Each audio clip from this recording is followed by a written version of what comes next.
طارق مسعود کے مزید بیانات سننے کے لیے ہمارے چینل مسلم ورلڈ کو سبسکرائب کیجیے۔ دیکھو، دعائیں مانگنے میں شرم اور عار محسوس نہ کرو، اللہ کے سامنے گڑ گڑانے میں شرم اور عار محسوس نہ کرو، اس کا معمول بنا لو۔ حضرت عمر فرمایا کرتے تھے کہ میری دعا قبول ہو رہی ہے یا نہیں، مجھے اس سے غرض نہیں ہے، مجھے اس سے غرض ہوتی ہے کہ مجھے دعاؤں کی توفیق مل رہی ہے کہ نہیں مل رہی۔ تو جتنی دعائیں ڈاکٹر ٹھیک کرے گا، جا مانگ ڈاکٹر سے، میری مرضی میں ٹھیک کروں نہ کروں، لیکن تو نے یہ بتا دیا ہے کہ تو مجھے اپنا محتاج، تو اپنے آپ کو میرا محتاج نہیں سمجھتا، تو نے اپنے عمل سے یہ ثابت کر دیا ہے کہ تو اپنے آپ کو نہیں سمجھتا کہ میں اللہ کا محتاج ہوں، تو نہیں سمجھتا کہ اللہ سب کچھ کر سکتا ہے۔ اس لیے اللہ کی نظر میں دعا کی ویلیو ہے۔ اگر آپ کا کوئی مسئلہ اٹکا ہوا ہے اور آپ اس کے اسباب اختیار کرتے ہو، دعا نہیں مانگتے، اللہ کہتے ہیں تیرا یہ خیال ہے کہ مسئلے میں دور نہیں کر سکتا، مسئلے تیرے گورنمنٹ دور کرے گی، تو یہ تکبر ہے جو آپ کو سزا کا ذریعہ بنے گا اور برکتیں چھین لے گا آپ کی زندگی سے۔ اس لیے قرآن کے الفاظ دیکھو، وقال ربکم ادعونی استجب لکم، اللہ کہتے ہیں کہ مجھ سے دعا مانگو، میں تمہاری دعا کو قبول کروں گا۔ ٹھیک ہے بھائی، یہ آپشن ہے نا۔ آپ بتاؤ جب کوئی گورنمنٹ کسی کو کوئی آپشن دیتی ہے یا کوئی بینیفٹس دیتی ہے تو گن پوائنٹ پہ تھوڑی دیتی ہے۔ بھائی گورنمنٹ نے یہ کہا کہ قرضہ ملے گا بغیر سود کے، غریب لوگوں کو چاہیے اپنا مکان بنائے، یہ کہے گی نا گورنمنٹ، آگے دھمکی تو نہیں دے گی جس نے قرضہ نہیں لیا نا ہم سے مکان بنانے کے لیے اس کو شوٹ کر دیا جائے گا، ایسی دھمکی دے گی کبھی؟ یوں ہی کر دو اگر منہ سے نہیں نکل رہا کچھ۔ دھمکیاں دے کے کبھی کسی کو کوئی سہولت دی جاتی ہے؟ ہاں، دیہاتی مائیں کرتی ہیں ایسا، کھا۔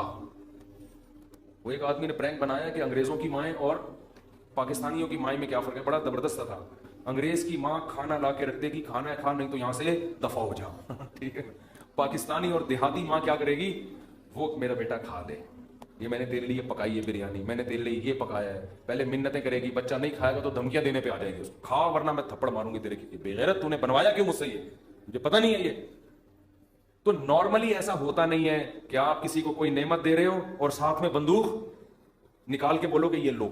کسی کو آپ نے ہدیہ دیا، 100 روپے، 1000 روپے، 500 روپے آپ نے کسی کو دیے، یہ آپ کی خدمت میں، وہ کہہ رہا ہے یار میں تو ابھی ضرورت نہیں ہے آپ کا، بڑی نوازش، آپ بندوق نکال لے، تو یہ ہدیہ رہے گا؟ استغنا کے خلاف اپنی حاجت لوگوں کے سامنے بیان بولو نہ کی جائے۔ اگر آپ نے کر دی، آپ کسی کے سامنے رو دیے، اس کی نظر میں آپ کی عزت کیا ہو جائے گی؟ کم۔ مت رو، اپنے آنسو چھپاؤ لوگوں کے سامنے۔ ہمارے حضرت فرمایا کرتے تھے اپنی بیماریاں بھی چھپاؤ، کوئی بیماری ہے کس کے بیان کرو، بولو، لوگوں کا نہ گیت گاؤں، میرے یہ مسئلہ، میرے یہ مسئلہ، میرے گردے میں مسئلہ، میرے پھیپڑے میں مسئلہ، میرے گلے، کسی کے سامنے بیٹھ جاؤ نا آج اپنے دکھ ایسے بیان کرے گا لپٹ کے رونے کا دل کرتا ہے اس سے، ایسے، حالانکہ فٹ فاٹ ہوگا، میرے ساتھ یہ مسئلہ، میرے ساتھ یہ مسئلہ، میرے ساتھ یہ مسئلہ۔ بھائی تیرے ساتھ کوئی اچھا کام بھی قدرت نے کیا ہے؟ حضرت حکیم الامہ مولانا اشرف علی تھانوی رحمہ اللہ تعالیٰ کو حضرت ڈاکٹر عبدالحی صاحب رحمہ اللہ نے خط لکھا، مسئلے لکھے نا، حضرت یہ مسئلہ، یہ مسئلہ، یہ ٹینشن، یہ پریشانی، یہ پریشانی، یہ پریشانی، یہ پریشانی، آپ دعا فرمائیں۔ تو انہوں نے لکھا، افسوس ساری ناشکری کی باتیں لکھی ہیں، شکر کا ایک جملہ بھی بولو نہیں۔ پہلے شیخ اس طرح کے ہوتے تھے کہ آپ کے اندر جو فالٹ ہے نا اس کی اصلاح کرتے تھے، اب بھی ہوتے ہیں، بہت سے لوگ اچھے ہیں، لیکن بہت سے ڈرامے بازی بھی آ گئی ہے اس میں۔ آج ایک آدمی نے مجھے بتایا کہ اچھا بھلا ایک رشتہ ہو رہا تھا میرا، تو لڑکی کے ابا جو ہیں ان کے کوئی شیخ، ان کے کوئی بزرگ ہیں، ان لڑکی کے ابا نے بزرگ سے پوچھا کہ میری بیٹی کے لیے فلاں کا رشتہ آ جائے، بزرگ نے استخارہ نکال کے منع کر دیا۔ یہ بھی ایک مبالغہ ہے، غلو ہے۔ اپنے بچوں کی شادی میں اپنے شیخ سے پوچھنے کی آپ کو ضرورت؟ دیکھو، شیخ پیر و مرشد کا مطلب کیا ہوتا ہے؟ وہ آپ کو اللہ اللہ سکھائے، آپ کو دین کی باتیں سکھائے، آپ اس سے شریعت سیکھو، اللہ سے تعلق سیکھو۔ شادی بھی اپنی مرضی سے کرو، آپ ہر چیز میں شیخ سے پوچھا جا رہا ہے، تو بھائی وہ آپ کے گھر کے حالات آپ سے زیادہ نہیں جانتا۔ باپ جتنا اچھا بیٹی کے لیے فیصلہ کر سکتا ہے، ماں جتنا اچھا فیصلہ کر سکتی ہے، پیر و مرشد نہیں کر سکتا۔ پتہ نہیں کیا بنا لیا لوگوں نے پیر و مرشد کو، اپنی شادی بھی پیر صاحب جہاں کہیں گے وہاں گی، بچے کی شادی بھی پیر صاحب۔ وہ بھائی پیر ہے یا تمہارا باپ ہے؟ یہ خدا ہے۔ یہ پیر صاحب اللہ اللہ سیکھنے کے لیے، ان کو بولیں بس اللہ اللہ سکھائیں، ٹھیک ہے نا؟ اس کے علاوہ مجھ سے لوگ آ کے، بہت سے عقیدت مند لوگ ہیں، مجھ سے آ کے پوچھ رہے ہوتے ہیں میری بچی کا یہ مسئلہ وہاں کر دوں۔ میں کہتا نہ میں آپ کی بچی کو جانتا ہوں، نہ میں اس کم وقت کو جانتا ہوں معذرت کے ساتھ جس سے آپ کی بچی کی شادی، میں کہاں مشورہ دوں گا؟ خود فیصلہ کرو بھائی۔ تو اتنا زیادہ اپنے گھروں میں یہ جو پیر و مرشد ٹائپ کی چیزیں ہیں، جو اور ایک نمبر پیر ہوگا نا وہ یہی مشورہ دے گا، کہے گا بھائی اللہ اللہ سیکھو، مجھے کیا پتا کہ آپ نے کہاں شادی کرنی ہے کہاں نہیں کرنی ہے، تو آپ کا گھریلو معاملہ ہے. طلاقیں دے رہے ہیں پیر سے پوچھ کے، طلاقیں کس سے پوچھ پوچھ کے دے رہے ہیں؟ پیر و مرشد سے پوچھ کے. تو کہاں سے کہاں بات چلی جاتی ہے. تو میں یہ عرض کر رہا تھا، دیکھو مخلوق کے سامنے رونا، رو لیتا ہے انسان، کبھی پریشان ہوتا ہے تو رو لیتا ہے، ہر ایک میں توکل برداشت ایک جیسی نہیں ہوتی، لیکن اللہ کو مخلوق کے سامنے رونا پسند بولو نہیں. میری عادت ہے، میں اپنے بھی کچھ معمولات کبھی کبھار بتا دیتا ہوں. کبھی اللہ نہ کرے کوئی بیماری آئے، اللہ نہ کرے، تو میں کبھی دعا کی درخواست بھی مسجد میں اعلان نہیں کرواتا. جیسے 8-10 سال پہلے مجھے ملیریا ہو گیا تھا، کافی رمضان میں ہوا، کافی بیمار، اور ملیریا بھی اپنی حماقتوں سے ہوا، احتیاط نہیں کی، اور ہو گیا تو بھی ٹیسٹ نہیں کرایا. فنٹر گیری چل رہی تھی اس وقت، تھوڑی انسان ذرا اور ینگ ہوتا ہے تو فنٹر پنا اس میں زیادہ ہوتا ہے. ٹیسٹ کروا لیتا، ٹائم پہ علاج ہو جاتا تو مسئلہ نہیں بنتا. بخار ہوا، اتر رہا ہے، چڑھ رہا ہے بخار، فنٹر گیری میں ہی ہم زندگی گزار رہے ہیں، وہ بہت ہی خطرناک ہو گیا. یہاں مؤذن، میں مارکیٹ سے شارٹ ہو گیا، 10-12 سال پرانی بات ہے. مارکیٹ سے جب بھی کوئی چیز شارٹ ہوتی ہے جو ہر وقت اویلیبل ہو تو لوگوں کو ٹینشن ہوتی ہے. مؤذن صاحب نے یہاں اعلان کر دیا، امام صاحب کی طبیعت بہت خراب ہے، تمام حضرات سے دعاؤں کی درخواست. میں نے مؤذن صاحب کی کھچائی کی، میں نے کہا میں نے آپ کو کہا ہے کہ آپ پبلک کو بتائیں کہ امام صاحب کی طبیعت خراب ہے، کیا ضرورت ہے شور مچانے کی؟ طبیعت کا ٹھیک ہونا، طبیعت کا خراب ہونا، یہ سب چیزیں نیچرل ہیں، نارمل ہیں. کبھی ٹھیک ہوگا، کبھی خراب ہوگا، کبھی مرے گا، کبھی جیے گا، ہر چیز کی مسجد سے اناؤنسمنٹ. پھر لوگوں کے فون آنا شروع، سنا ہے آپ بیمار ہو گئے، وہ ایک درد سر بن جاتا ہے انسان کے لیے. صرف ان لوگوں کو انسان بتا دے، اپنے چند بزرگوں کو جن سے اسپیشلی دعا کی درخواست کی جا سکتی ہے. بھائی طبیعت خراب ہے، آپ سے کہہ رہا ہوں کہ آپ میرے لیے دعا کریں. شور مچانے کی، لوگوں میں پبلش کرنے کی اس کو کی ضرورت نہیں ہے، یہ اللہ کو پسند نہیں ہے یہ عادتیں.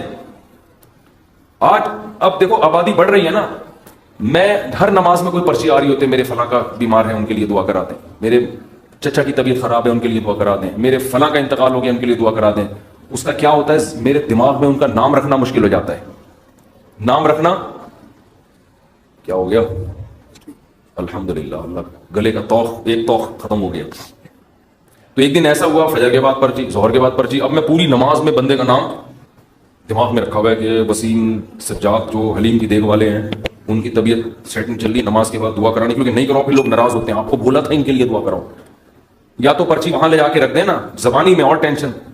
ایک دن ایسا ہی ہو گیا، مجھے پاس ایک ظہر میں ایک صاحب آئے کہ جی وہ فلاں کی طبیعت خراب ہے. میں نے کہا یار میں ہول سیل کے حساب سے دعا مانگ لوں گا، اے اللہ جس کی بھی طبیعت خراب ہے ٹھیک کر دے یا عافیت سے اٹھا لے. یہ تو نہیں میں نے کہا خیر ٹھیک کر دے اس کو، اور جو دنیا سے جا چکے ہیں اللہ ان سب کی، یہ تو چلتا رہے گا بھائی، کوئی مرے گا کوئی جیے گا. امام کو کیا مرغا بنایا ہوا ہے، کیا بنایا ہوا ہے آپ لوگوں نے امام کو، پورے محلے کی رپورٹیں اس کو، ہر گھر میں وہ فلاں بیمار فلاں. میں نے کہا، انہوں نے کہا نہیں، اجتماعی دعا میں یہ ہوتا ہے اللہ ہو سکتا ہے کسی کی سن لے، اللہ ہو سکتا ہے کسی کی سن لے. شاید وہ ادھر کونے میں ایک بندہ بیٹھا ہوا اس کی ٹھا کر کے اوپر.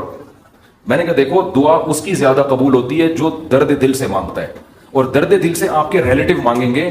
کسی کو کیا پتا کہ سجاد حلیم والا کون ہے، وسیم کباڑ والا کون ہے، سلیم گولے گنڈے والا کون ہے، اور شریف پنچر والا کون ہے، کسی کو کیا پتا یار. جب اس طرح دعائیں مانگیں گے لوگ کہیں گے اللہ ہے بس ٹھیک کر دے، تیری مرضی، نہیں بھی کر تو کوئی اتنی بڑی ٹینشن والی بات نہیں ہے. آپ اپنے خاص محبت والے چاہنے والوں کو بتایا کرو. کوئی بزرگ ہیں جن سے تعلق ہے، یا امام سے خود کہہ دو کہ مفتی صاحب میرے فلاں کی طبیعت خراب ہے، آپ دعا کر دیں، کیونکہ آپ کو عقیدت ہے امام صاحب سے شاید ان کی دعا، تو انسان کھڑے کھڑے وہی دعا کر دے. یہ سنت ہے. صحابہ نبی کے پاس آ کے یہ نہیں کہتے تھے کہ مسجد نبوی میں فلاں کے لیے دعا کروا دیں. صحابہ یہ کہتے تھے یا رسول اللہ آپ میرے لیے یہ دعا کر دیں. نبی اسی وقت کھڑے کھڑے ان کے لیے دعا کرتے تھے، اور بہت دفعہ سامنے قبول بھی ہو جاتی تھی. نبی صلی اللہ علیہ وسلم نے ایک دفعہ ارشاد فرمایا کہ میری امت کے 70,000 لوگ بغیر حساب کتاب کے جنت میں داخل ہوں گے جو اللہ پہ بہت زیادہ توکل کرتے تھے. تو ایک صحابی کھڑے ہوئے حضرت عکاشہ مجمع میں، انہوں نے کہا یا رسول اللہ میرے لیے دعا کر دیں، میں بھی انہی میں سے ہوں. یہ نہیں کہا یا رسول اللہ میرے لیے 27ویں رات کو سب کے سامنے دعا کروا دیے گا، بس یا رسول اللہ آپ میرے لیے بھی دعا کر دیں. آپ نے فرمایا اللہ اللہم اجعل عکاشۃ منہم، اے اللہ عکاشہ کو بھی ان لوگوں میں شامل کر دے. جب حضرت عکاشہ کی دعا نبی نے مانگی صحابہ کو تو جوش پیدا ہو گیا. ایک اور صحابی کھڑے ہوئے، یا رسول اللہ میرے لیے بھی دعا کر دیں کہ اللہ مجھے بھی ان میں سے کر دے. آپ نے فرمایا سبقک بہا عکاشہ، عکاشہ سبقت لے گئے. کیا مطلب؟ حدیث کا مفہوم کیا ہے کہ اللہ نے یہ فضیلت اس کے لیے رکھی تھی جو اس فضیلت پہ بہت زیادہ حریص ہو، اور یہ حرص عکاشہ میں ہے کیونکہ انہوں نے کسی اور کے کھڑے ہونے کا انتظار نہیں. یہ بذریعہ وہی نبی کو پتا چلا نا کہ یہ اللہ اسی کے لیے قبول کرے گا جو پہلے نمبر پہ کھڑا ہو کے دعا مانگے گا، دوسروں کے لیے آپشن نہیں ہے. تو نبی سے تو ڈائریکٹ درخواستیں کی گئی ہیں. اس طرح علماء سے کہنا چاہیے کہ حضرت میرے فلاں کا مسئلہ ہے، یہ دعا کرا دیں، یہ کر دیں آپ دعا، تو یہ ٹھیک ہے. لیکن اجتماعی پرچیاں دے دے کے دعائیں کبھی کبھار ٹھیک ہے، اس کا معمول بنانا ٹھیک نہیں ہے. اپنے غم کو کس کے سامنے بیان کریں؟ اللہ کے سامنے. اس کو پبلش کرنا آج فلاں کے ساتھ یہ مسئلہ مجھے اچھا نہیں لگتا، کبھی ذرا سی طبیعت خراب ہوئی، وہ ملیریا ہو گیا تھا تو یہاں پھر دعائیں شروع، مفتی صاحب بیمار. ابے بھائی اللہ کے سامنے بیان کرو، کیوں پبلک؟ پھر تبلیغ ترس کھا رہی ہے. اچھا نہیں لگتا کہ کوئی آپ پہ آ کے ترس کھائے، بیچارہ کہے آپ. لوگ کہیں گے مفتی صاحب بیچارے، مجھے تو اچھا نہیں لگتا بھائی. مجھے آ کے کوئی کیا کہے، بولو بیچارہ. بھائی ہم تو بیچارے نہیں، ہم اللہ کے سامنے بیچارے ہیں، آپ کے سامنے فنٹر ہیں. ہم ایسے ہی ہو. تو کون ہے اور کیا وہ تو کون ہے، میں بیچارہ. ایک شاعر کا شعر ہے بڑا زبردست، اللہ بچا کے رکھے، استغنا کے ساتھ ہی رکھے. لوگوں کے سامنے کمزوری ظاہر کرنا، ہمارے فرماتے کوئی دوا بھی کھاتے ہو نا لوگوں سے چھپ کے کھایا کرو. کوئی بھی دوا کھا رہے ہو، لوگ اپنی بیماری لوگوں کے سامنے ایسے نکلو، یہ کوئی بیماری نہیں، فٹ فاٹ، بے شک چھپ چھپ کے کچھ بھی کھا رہا ہوں. لوگوں کے سامنے مت غم کو ظاہر کرو. تو ایک شاعر نے بڑی اچھی بات کی ہے، رحموتک خیر من رحموتک، کہ لوگ تجھ سے ڈریں. یہ بھی غلط ہے نا، ظالم سے لوگ ڈرتے ہیں نا. لوگ تجھ سے ڈریں، لوگوں کے دل میں تیرا خوف ہو، یہ غلط ہے. لیکن اس سے بہتر ہے کہ لوگ تجھ پہ ترس کھائیں. نہیں آ رہی بات؟ دیکھو دو غلط چیزیں ہیں. لوگ آپ سے ڈریں، یہ بھی کیا ہے؟ غلط. یہ تو ظالم ہونے کی علامت ہے نا، ظلم کر رہے ہو آپ، لوگوں کو ڈرا رہے ہو. لیکن اس نے کہا یہ غلط ہے، مگر اتنا نہیں جتنا یہ غلط ہے کہ لوگ آپ پہ ترس کھائیں. یہ زیادہ غلط ہے. یہ آپ کے کمزور ہونے کی، یہ آپ کے بے عزت ہونے کی دلیل ہے. ظالم کی بھی عزت ہو جاتی ہے، ڈر سے ہوتی ہے.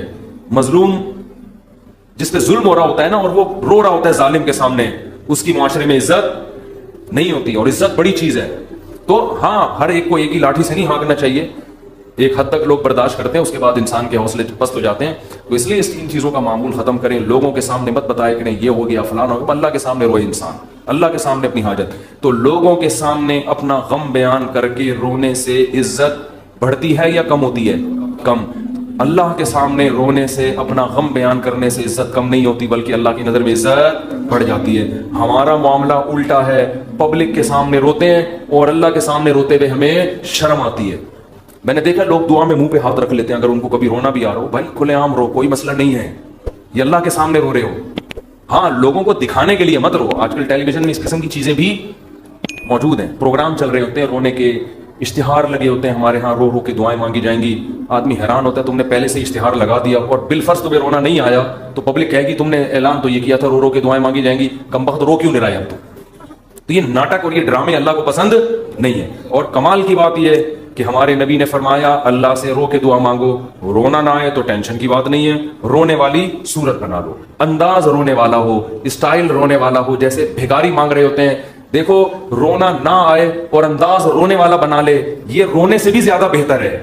کیونکہ اللہ کہتا ہے کہ اس کے بس میں جو ہے وہ اس نے چھوڑا نہیں ہے. کیونکہ جب رونا آتا ہے تو دعا میں دل لگتا ہے، رونا نہیں آتا تو دعا میں دل نہیں لگتا، پھر بھی انسان مانگتا ہے. یہ ادا اللہ کو زیادہ پسند ہے. بہت مشکل ہے بات سمجھانا. بہت آج کل لوگ کہتے ہیں نا عبادت میں دل ہی نہیں لگ رہا. ارے عبادت میں دل لگے گا تو وہ تو مزہ آئے گا نا عبادت میں. کمال تو جب ہے جب دل نہ لگے پھر بھی کرو عبادت، پھر بھی عبادت کرے انسان. تو اللہ کے سامنے روتے ہوئے شرم محسوس بولو نہیں کرنی. جیسے اذان کہتے ہوئے شرم نہیں آنی چاہیے. سفر میں جب ہم جاتے ہیں نا، بعض دفعہ ٹرین جنگل سے گزر رہی ہوتی ہے. علماء کہتے ہیں کہ اگر ایسی جگہ نماز پڑھنی ہے جہاں قریب میں کوئی محلہ نہیں ہے، اذان نہیں ہوئی ہے، تو فرض نماز کے لیے پھر آپ کو کیا اذان کہنی ہے، وہاں اذان پڑھنی ہے. اب میں نے وہاں نمازیوں کو بھی دیکھا، ان کو اذان دیتے ہوئے شرم آ رہی ہوتی ہے. ٹرین میں اذان دیتے ہوئے لوگ کیا کہیں گے؟ ملا. لوگ کیا کہیں گے؟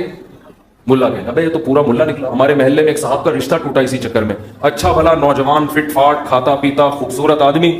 اس کی لڑکی والے آ گئے گھر میں منگنی کرنے کے لیے، اتنے میں اذان کی. لڑکا گھر میں نہیں تھا، اذان کی آواز آئی. اب لڑکے والوں نے فخر سے بتایا کہ پتہ ہے ہمارا بیٹا اذان دے رہا ہے، یہ جو اذان ہے نا یہ ہمارا بیٹا دے رہا ہے. لڑکی والوں نے کہا بھائی یہ تو ملا نکلا. یہ کیا نکلا؟